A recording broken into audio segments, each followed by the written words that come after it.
ជំរាបសួរបងប្អូនបាទហើយសួស្តីមិត្តក្នុងស្រុកគ្នាថ្ងៃនេះខ្ញុំបាទមានដាច់អ្នកចម្បាំងមួយរូបបាទរួចហើយបាទមើលស្បែកខាងក្រោយបាទគឺខ្ញុំជិះបាត់យើងបាញ់ស្ងួតឃើញឡាយច្បាស់កន្លែងតែម្ដង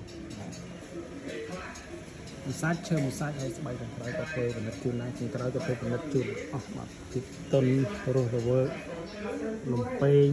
បងប្អូនមើលតែតិចទៅដឹងបាទដឹងហើយបងប្អូនស្គាល់ទេបាទហើយនេះគឺ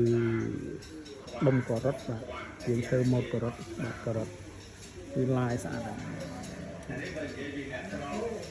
ហើយឈើតុនអស់ហើយបាទនេះគឺ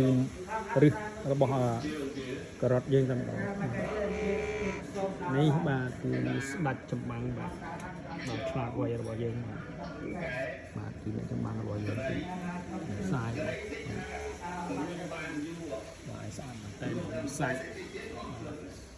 ដាក់ការ៉ុតកាន់ដៃហើយមានការ៉ុតធំនៅពីក្រោមមួយទៀតហើយនេះគឺជាតងការ៉ុតបាទស្លឹក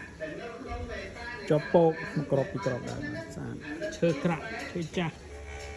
ស្អាតមែនតើបាទសាច់កម្ពស់ពីបាតរហូតដល់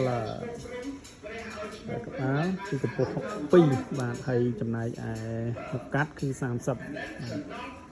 យើងឆ្លាក់មកជុំទាំងអស់បាទស្បៃយើងធ្វើតុន